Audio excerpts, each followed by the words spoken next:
Bienvenue dans le 23h. Bonsoir à tous. Les titres à la une de l'actualité. Dans ce journal, nous ferons un tour à la primature où s'est tenue une grande réunion portant sur l'organisation de la Coupe d'Afrique des Nations. Réunion présidée par le Premier ministre Robert Begré-Mambé.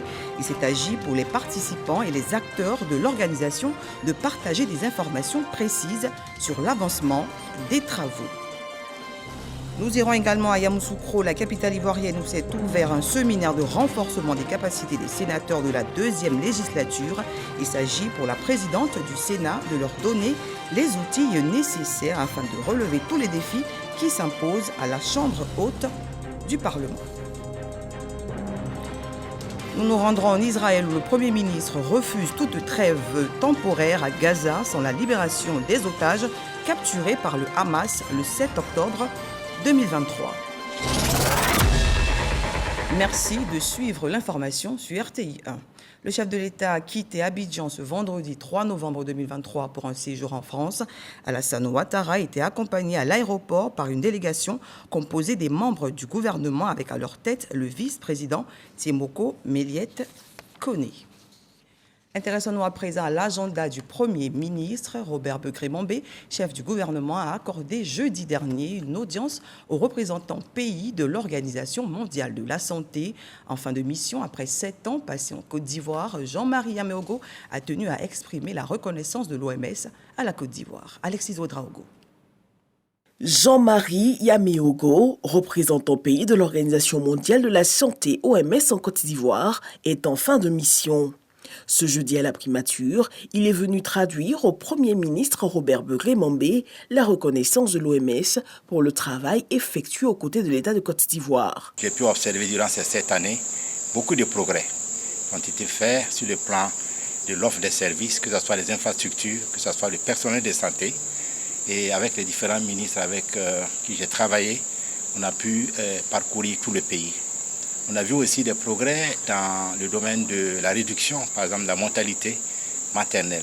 Nous sommes passés des chiffres qui étaient très élevés et aujourd'hui on a un chiffre qui est raisonnable et acceptable pour le moment. Jean-Marie Yaméogo s'est également satisfait des progrès réalisés dans la prise en charge des maladies non transmissibles telles que le cancer ou les maladies cardiovasculaires. Il a salué les efforts du pays à être plus près des populations, notamment les plus vulnérables. Le représentant pays de l'OMS est par ailleurs dit optimiste de voir la Côte d'Ivoire atteindre les objectifs de développement durable ODD en 2030. Jean-Marie Yaméogo a passé 7 ans en Côte d'Ivoire. Il part pour le Sénégal où il assurera de nouvelles fonctions. Ouvrons le chapitre dédié aux préparatifs de la CAN d'Afrique des Nations. Ce vendredi 3 novembre s'est tenue une grande rencontre à la primature, rencontre présidée par le Premier ministre, ministre des Sports et du Cadre de vie. Cette rencontre portait sur l'organisation de la grande messe du football africain en terre ivoirienne, une occasion pour les participants de faire le point de l'avancée des travaux. Le compte rendu d'Herman Guivet. Primature de la République de Côte d'Ivoire. Grande réunion des différentes instances et comités en charge de l'organisation de la prochaine Coupe d'Afrique des Nations Made in Côte d'Ivoire. Une grande réunion présidée par le chef du gouvernement Robert Begré-Mambé. Dès l'entame de cette rencontre, le Premier ministre rappelle l'ordre du jour. 2 principaux points seront abordés au cours de ces échanges. Visiter les progrès et analyser les défis à relever en vue d'atteindre les objectifs escomptés. La Côte d'Ivoire a fait de gros investissements pour s'inscrire dans la dynamique de l'organisation de cette CAN, dont elle attend qu'elle soit la meilleure des CAN organisées jusqu'alors. En nous basant sur notre grande richesse qu'est l'hospitalité. Ensuite, notre capacité d'organisation, c'est-à-dire aucun détail ne doit nous échapper, notre grande vigilance, et surtout notre esprit sportif. Du 5 au 19 novembre, la Ligue des champions féminines débute en Côte d'Ivoire, dans les villes de San Pedro et Korogo. 8 clubs s'affronteront pour le titre de champion d'Afrique des clubs féminins. François Michia, président du COCAN, face aux journalistes au terme de cette réunion. Avec M. le Premier ministre, nous avons passé en revue tous les secteurs concernant cette compétition féminine qui est un test général pour la Côte d'Ivoire avant la 34e édition.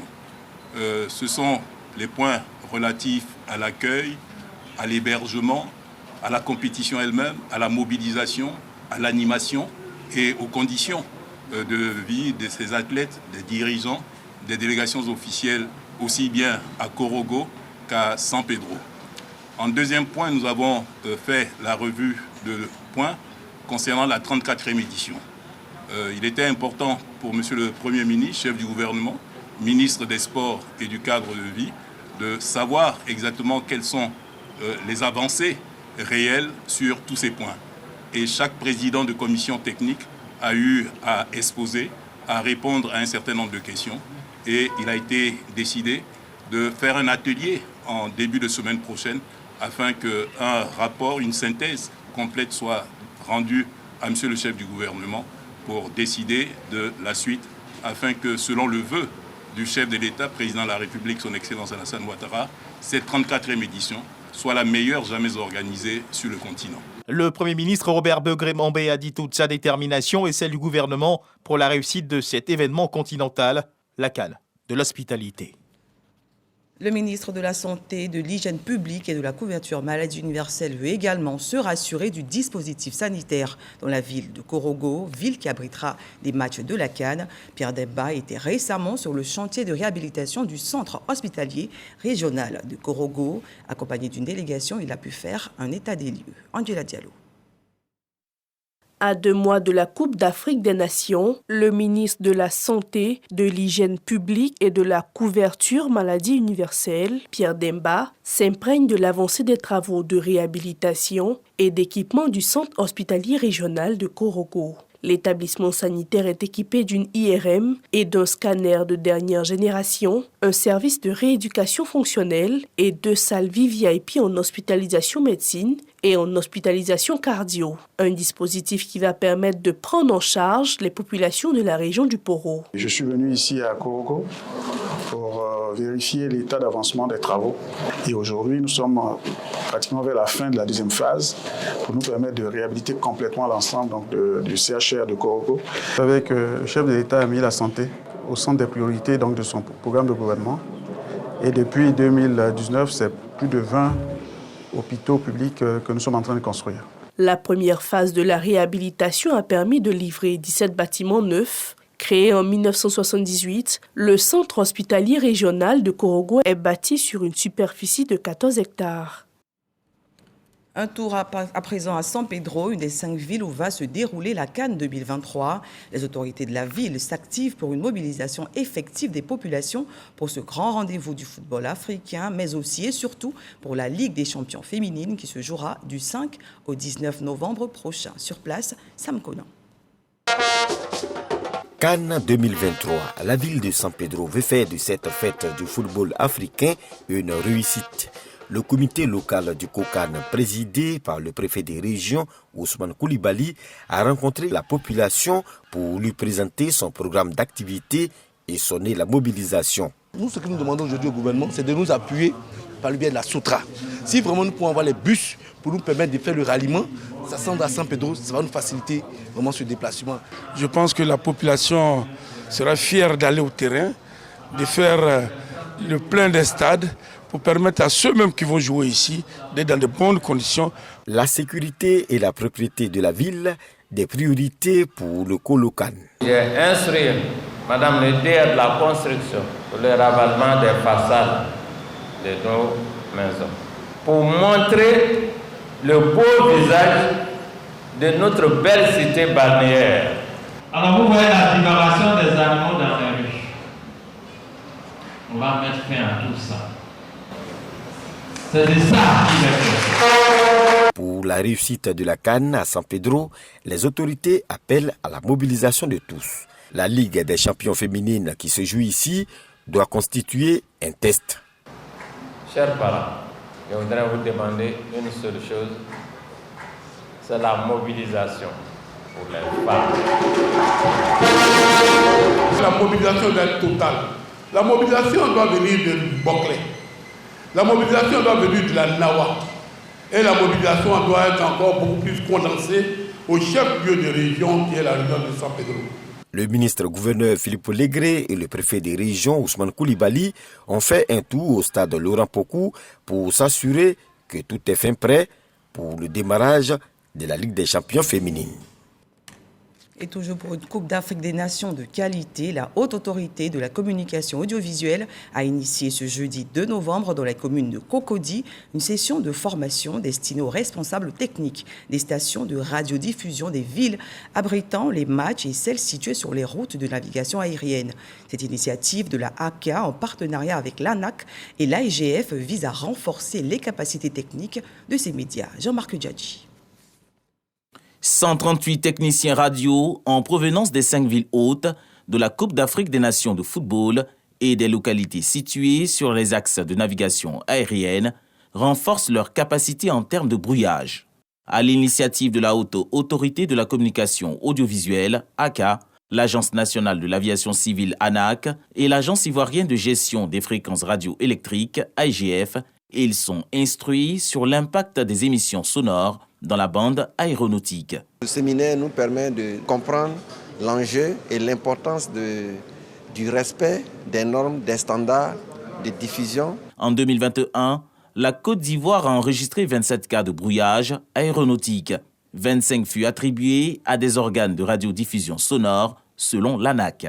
Une forte rotation aérienne est probable durant la CAN 2023. Les aiguilleurs du ciel seront mis à rude épreuve. Un brouillage d'une fréquence aéronautique empêche ou rend difficile les communications entre les pilotes et les contrôleurs aériens, alors que ces communications sont cruciales pour fournir des informations nécessaires pour la sécurité des vols, telles que les informations météorologiques, les instructions des contrôleurs aériens. L'espace radiophonique ivoirien compte à ce jour 225 radios. Ce nombre croissant de stations FM nécessite une bonne gestion des équipements, selon l'AIGF et la ACA. Lorsque l'AIGF constate ces cas de brouillage-là, on identifie justement la source qui brouille le signal aéronautique. Et donc il y a des mesures qui sont prises, notamment l'extinction du signal. Ces brouillages sont dus à la mauvaise qualité des équipements ou des installations radioélectriques, à un déficit de formation des exploitants des stations. Cette session de formation dédiée aux opérateurs de radiodiffusion sonore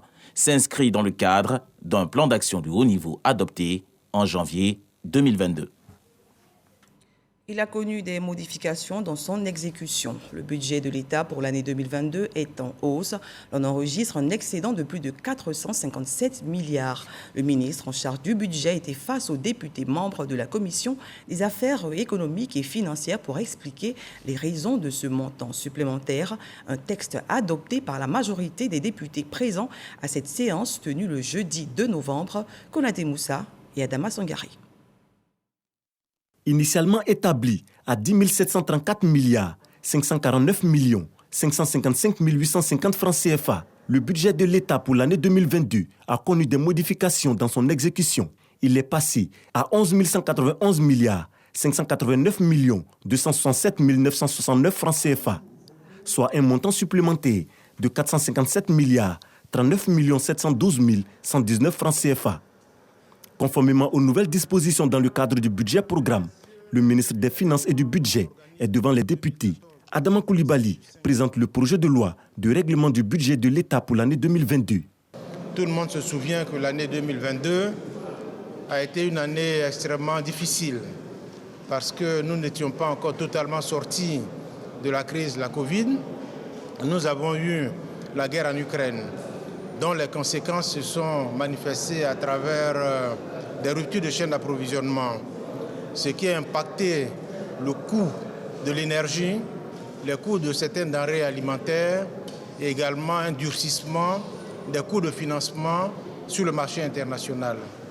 Donc c'est dans ce contexte difficile que le budget 2022 a été exécuté.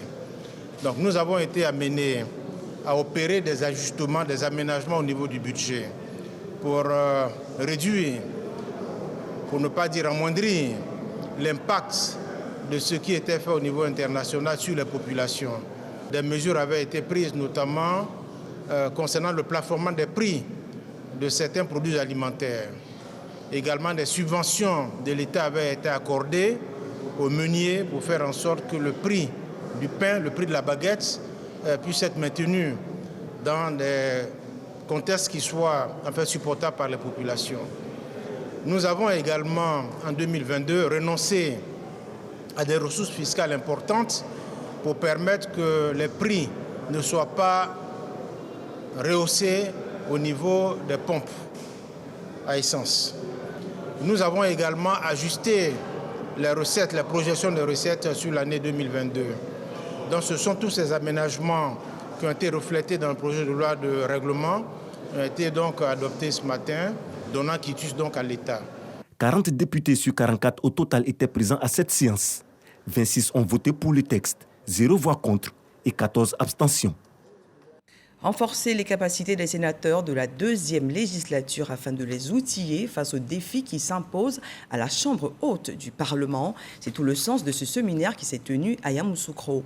Vote des lois et représentation des collectivités décentralisées étaient au menu de cet atelier ouvert par Kandia Kamara, présidente du Sénat. Les détails avec Kader Sogodogo. Les sénateurs de la deuxième législature sont à l'école. Connaître le Sénat dans toute sa dimension, ses missions et ses attributions, et légiférer en toute quiétude. C'est tout le sens de ce renforcement de capacité ouvert à la Fondation Félix Houphouët-Boigny de Yamoussoukro par la présidente du Sénat, Kandia Kamisoko Kamara. Le séminaire de renforcement des capacités auquel vous participez s'inscrit dans le cadre de la nécessité d'un partage d'expériences et de bonnes pratiques. En effet, notre Chambre regorge de compétences aussi multiples que diverses qui méritent d'être mises au profit de tous. Ce séminaire répond donc fort opportunément à mon engagement exprimé lors de mon discours d'orientation, prononcé le 12 octobre 2023, de donner les moyens à notre Chambre d'accomplir avec davantage d'efficacité et de compétences l'ensemble des missions qui nous sont assignées par la Constitution. Les attentes vis-à-vis des sénateurs sont nombreuses. Que tous les sénateurs puissent participer effectivement à ce séminaire-là, à tous les travaux pendant ces 2 jours. Car l'objectif, c'est de permettre aux sénateurs d'avoir des outils pour pouvoir mieux assumer leur mission. Cette formation qui va durer 2 jours est dispensée par le secrétariat général et certaines directions de la Chambre haute du Parlement. Un autre sujet, la journée du 2 novembre est décrétée par les Nations Unies, journée internationale de la fin de l'impunité pour les crimes commis contre les journalistes. Et cette année, la cérémonie de remise de la 10e édition de la bourse Ghislaine Dupont et Claude Verlon, en hommage à ces 2 reporters tués à Kidal, au Mali, dans l'exercice de leurs fonctions, a été organisée en Côte d'Ivoire. La République démocratique du Congo et le Bénin honorés à travers les lauréats du prix. La cérémonie s'est déroulée ce jeudi en présence du ministre de la Communication. Ils sont 2 à avoir été retenus. Joseph Kaongo, 27 ans, de la République démocratique du Congo, et Anjoël Agla, 23 ans, originaire du Bénin. Ils viennent de remporter la 10e édition de la bourse Ghislaine Dupont et Claude Verlon pour l'année 2023.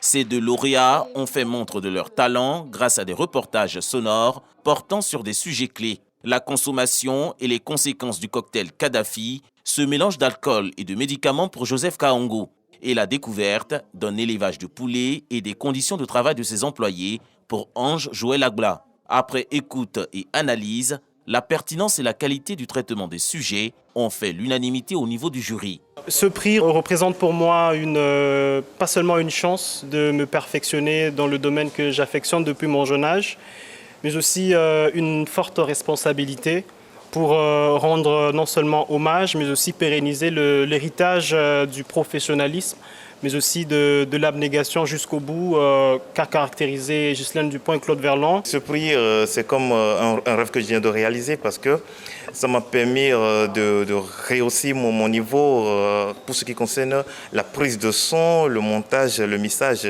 Enfin, je vais faire de belles productions. Cette bourse qui porte le nom de Claude Verlon, Ghislaine Dupont, ça m'amène à m'engager, à poursuivre leur héritage qui est de faire un journalisme indépendant. Les résultats de ces jeunes reporters dénotent d'une culture du mérite et de l'abnégation au travail. travail dans l'espace médiatique africain, selon le directeur de Radio France Internationale, RFI. Leurs sujets ont beaucoup séduit le jury par à la fois leur sensibilité, leur rigueur, leur cohérence et leur sens de l'écoute et du son. Parce que c'est ça ce qui fait la radio, c'est la qualité sonore. Le ministre de la Communication a rendu un vibrant hommage à Ghislaine Dupont et Claude Verlon, ces illustres journalistes et techniciens radio du RFI, assassinés dans la région de Kidal, au nord du Mali en 2013. Les illustres disparus, dont cette bourse porte le nom, étaient de grands professionnels, passionnés de leur métier, respectueux des règles d'éthique et de déontologie qui la régissent. Être lauréat de ce prix est une grande responsabilité qui va au-delà de la reconnaissance de votre talent pour embrasser des notions comme celle de la responsabilité, de l'éthique et de la morale.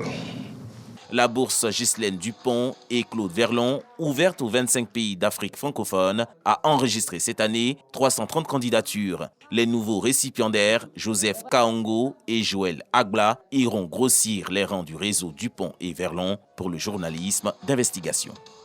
Le reportage de Christ Diomandé était commenté par Jean-Marc Djadji. La formation des jeunes au cœur des actions gouvernementales en cette année 2023. Mamadou Touré, ministre en charge de la promotion de la jeunesse, a procédé à la remise d'attestations de 500 jeunes formés dans divers secteurs. 245 parmi eux ont pu intégrer des entreprises. Toujours avec Jean-Marc Djadji. Le PJGouv, programme jeunesse du gouvernement, poursuit son volet insertion des jeunes. À l'issue de 6 mois de formation et de stage en entreprise, 500 jeunes reçoivent leur attestation demain de Mamadou Touré, ministre de la promotion de la jeunesse, de l'insertion professionnelle et du service civique, le PJGouv. Aujourd'hui, une solution à la réduction des sans-emploi. Je tiens également à saluer les actions concrètes et louables menées par toutes ces structures partenaires à l'insertion réelle de 244 jeunes, tous métiers confondus. Moi, j'ai été appelé au sein d'une entreprise de manutention. Et là-bas, j'ai été inséré. Et grâce à Dieu, aujourd'hui, je travaille. Je tiens vraiment à dire merci à monsieur le ministre Mamadou Touré, mais en premier lieu au président Alassane Ouattara, lui qui met tout en œuvre pour les jeunes gens, les jeunes Ivoiriens que nous sommes. La mise en œuvre de ces initiatives gouvernementales témoigne de la volonté du président de la République Alassane Ouattara de faire de l'insertion des jeunes une priorité. D'où l'année 2023 consacrée aux jeunes. Selon Mamadou Touré, le PJGouv a permis de faire de nombreuses réformes en vue de satisfaire aux besoins des jeunes. Ce que j'ai dit à ces jeunes, c'est donc de témoigner donc de ce qu'ils ont bénéficié en termes de formation et en termes d'insertion professionnelle. Et leur dire que le gouvernement continue donc de travailler. Et les actions vont continuer pour que cette année, l'année prochaine et jusqu'en 2025, puisque le programme Jeunes du gouvernement, c'est sur 3 ans, nous aurions donc le maximum de jeunes, en tout cas atteindre l'objectif de 1 500 000 jeunes qui devront avoir donc des opportunités d'insertion professionnelle dans notre pays. Au nombre des bénéficiaires, 245 ont intégré le marché de l'emploi avec à la clé des CDD et CDI dans diverses entreprises, soit un taux d'insertion estimé à 49%. Faisons une immersion à présent dans le centre de service civique de Bouaké où le gouvernement met tout en œuvre pour la formation des jeunes. Les pensionnaires nous partagent leur expérience. Alexis Ouedraogo. Dans la pénombre, au petit matin, c'est l'heure du réveil dans ce centre de service civique de Bouaké 2. Dans ce dortoir, une vingtaine de jeunes filles est habituée à un rythme quasi militaire. Tous les matins, dès 5 heures, les gestes sont répétitifs. Mamie, toi, où est ta tenue? Faut faire ça. Ici, les journées débutent toujours par une séance de sport. Rassemblement, rassemblement! Un réveil musculaire instruit par des ex-militaires, gendarmes ou encore sapeurs-pompiers à la retraite. Des encadreurs qui ont pour mission de remettre sur les rails de l'éducation à la citoyenneté ces jeunes filles et garçons venus d'horizons divers et en reconversion sociale. Ils sont dans ce centre plus de 450 jeunes pensionnaires appelés des stagiaires volontaires. Le centre fait partie des 5 établissements, Songon, Boaké 1, Boaké 2, Sassandra et Boundiali, ouverts par le gouvernement ivoirien pour offrir une seconde chance à des milliers de jeunes en quête de resocialisation et d'insertion dans la vie professionnelle. L'accès au centre est volontaire et gratuit pour les jeunes âgés de 14 à 35 ans, déscolarisés ou sans emploi, ou présentant des signes ou d'addiction à l'alcool, à la drogue ou encore porteurs de violence. Un séjour donc pour leur inculquer le respect des emblèmes nationaux. Rien de mieux que ces séances qualifiées de prise d'armes.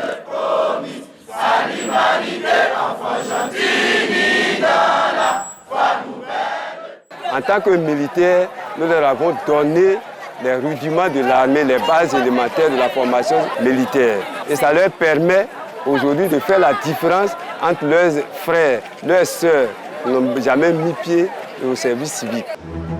Il est prévu ici une école de métier offrant des formations accélérées. Ici de paysagistes, Couper même la racine principale, couper la tête. là de pâtissiers ou encore de couturiers. Dans cette classe mixte, 37 filles et 6 garçons, comme Koulibaly et Elias, la vingtaine. J'ai choisi la couture parce que j'aime la couture. Je partais à l'école, quand mon papa m'a posé la question, j'ai dit non, je vais faire la couture. Voilà pourquoi il m'a envoyé ici. En un mois déjà, je sais écrire mon nom, je sais lire. Et puis je sais coudre encore. J'ai pris Dieu, si je sors ici, d'avoir un petit coin. J'ai un petit atelier pour me défendre. Pour ces apprenants, l'espoir est le même, devenir autonomes pour subvenir à leurs propres besoins ainsi qu'à ceux de leur famille. Car sur ces jeunes reposent souvent de grands espoirs. Les stagiaires volontaires que nous avons sur le centre, ce sont en général des stagiaires volontaires qui sont issus des familles démunies. Ce sont des cas sociaux. Et il y a aussi des cas, je ne vais pas dire sociaux, mais un peu difficiles. Il y a ce qu'on appelle la resocialisation. Et cette période-là, c'est la période la plus critique. Parce que comme ce sont des jeunes qui viennent de divers horizons, qui ont un passé pas très commun, il faut leur apprendre la discipline. Et puis il y en a aussi qui n'ont pas pu réussir à l'école, qui ont entendu parler du centre de service civique et qui viennent juste parce qu'ils veulent apprendre un métier. 8 mois de formation intense avec des activités extrascolaires de groupe. Ce jour-là, sur l'esplanade de l'école, un concours de tir à la corde. Car pour être de bons citoyens, ils doivent déjà apprendre à vivre ensemble. Au début, on ne se connaissait pas. Mais à travers ces activités sportives et autres, on est devenu comme une famille. De telle sorte que, lorsque même qu'un membre de la section est permissionnaire, nous autres, on se sent tristes. Refaçonner les citoyens, un objectif cher au gouvernement ivoirien. Il n'est pas question de laisser un jeune sortir d'un centre de service civique et ne pas lui proposer un créneau de réinsertion. C'est pourquoi l'agence emploi jeune vient déjà sur le centre pour les aider à élaborer leur business plan, les aider à se projeter dans l'entrepreneuriat. Un accompagnement de l'agence emploi jeune pour espérer trouver une place au sein de la société au sortir de cette formation civilo-militaire. Le rêve se matérialise déjà pour certains d'entre eux, à l'image de ce jeune homme aujourd'hui en pleine activité professionnelle. J'ai fait mon stage ici, donc je suis resté ici en tant qu'un agent de sécurité. Je me sens bien à l'aise, puis je fais ma ronde tranquillement, je n'ai pas de problème. Ce sont au total 3180 stagiaires volontaires qui ont été formés sur ces différents centres de service civique, dont plusieurs insérés dans le milieu professionnel. L'espoir à terme, c'est de récupérer et former un maximum de jeunes en déperdition. Une sorte de filet social qui compte se répandre sur toute l'étendue du territoire national. Direction le Canada où se tient la 7e conférence des ministres francophones en charge de l'enseignement supérieur et de la recherche scientifique. Adama Ouattara plaide pour la suppression ou l'allègement des modalités du visa et le financement des publications des résultats issus de la recherche. Le ministre de l'enseignement supérieur et de la recherche scientifique a porté la voix de la Côte d'Ivoire à ses assises internationales. Sephora Zegui, notre envoyé spécial à Québec. Les 3e assises de la francophonie scientifique referment leurs portes à Québec. Au terme de 4 jours de réflexion poussée, plusieurs pistes de solutions sont proposées pour venir à bout des problèmes que rencontrent les universités francophones. Il s'agit entre autres de la création d'un réseau d'étudiants francophones, d'un réseau universitaire francophone sport et études et celle du réseau francophone d'universités virtuelles qui est présidé par la Côte d'Ivoire. C'est un réseau qui est ouvert aux universités virtuelles qui vont se créer, mais aussi aux universités qui sont en présentiel, qui ont souvent même des départements consacrés au numérique ou qui ont une volonté de transformation numérique vers l'hybridation. Donc ce réseau va permettre de partager déjà tout ce qui est ressources pédagogiques, de pouvoir co-construire des formations ensemble, conduire des plaidoyers ensemble. Cette édition a également abrité la 7e conférence des ministres francophones en charge de l'enseignement supérieur et de la recherche. La trentaine de ministres présents a planché sur la mise en pratique et le déploiement du manifeste pour une diplomatie scientifique francophone. C'est un très bel instrument, mais encore faudrait-il que cet instrument-là soit rendu opérationnel. Alors, ce qui veut dire qu'il y a les priorités qui sont dans le manifeste qu'on appelait les 7 priorités échangées. Il fallait les opérationnaliser.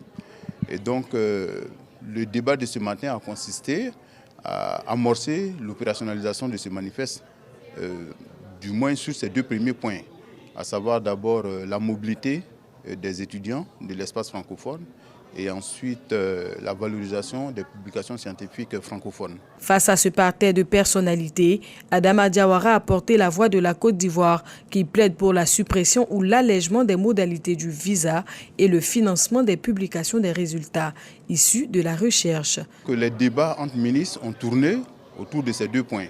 Alors s'agissant du premier point, c'est-à-dire sur la mobilité, l'Agence universelle de la francophonie, l'AUF, a proposé ce qu'on a appelé le PIMEF, c'est-à-dire le Programme international de mobilité et d'employabilité francophone. Alors ce PIMEF est un très bel instrument, c'est vrai, mais pour que cet instrument joue son rôle de façon efficace, je dirais même de façon efficiente, il y a un certain nombre de problèmes qui doivent être résolus. Le premier problème, c'est la mobilité dans l'espace francophone. Et là, ça pose tout de suite le problème, l'éternel problème, j'allais dire, de visa pour avoir accès à certains pays. Alors ensuite, le deuxième problème qui est posé pour l'application donc de cette mobilité estudiantine, c'est le problème du financement. La mise en place de ce qu'on appelait le fonds d'amorçage va constituer un test grandeur nature pour la mobilisation des ressources en vue d'implémenter ce PIMEF. Bon, je donnerai simplement à titre indicatif que selon les simulations qui ont été faites, normalement le PIMEF devrait être adopté l'année prochaine, à la prochaine conférence des ministres, donc en 2024, et devrait démarrer en 2025. Et pour les 1000 premières mobilités estudiantines, ça va nécessiter 2,1 millions d'euros. La Semaine de Québec a vu naître plusieurs réseaux francophones qui vont fédérer leurs efforts afin de faire bouger les lignes au niveau de l'éducation, de l'enseignement supérieur et de la recherche. À l'international, Henri Lopez n'est plus l'auteur du célèbre recueil de nouvelles tribaliques paru en 1971 a rangé définitivement la plume. Lauréat du Grand Prix littéraire d'Afrique noire en 1972, l'homme de lettres évoluait également dans la politique au Congo, son pays. Il fut Premier ministre entre 1973 et 1975, également ambassadeur du Congo en France. Henri Lopez s'est éteint hier jeudi 2 novembre en France à l'âge de 86 ans des suites d'une maladie. Nous vous le disions en titre, le Premier ministre israélien refuse une trêve temporaire sans la libération des otages enlevés en Israël par le Hamas le 7 octobre 2023. Ce vendredi après-midi, un bombardement a d'ailleurs eu lieu à l'entrée de l'hôpital Al-Shifa de Gaza et a fait des morts et de nombreux blessés.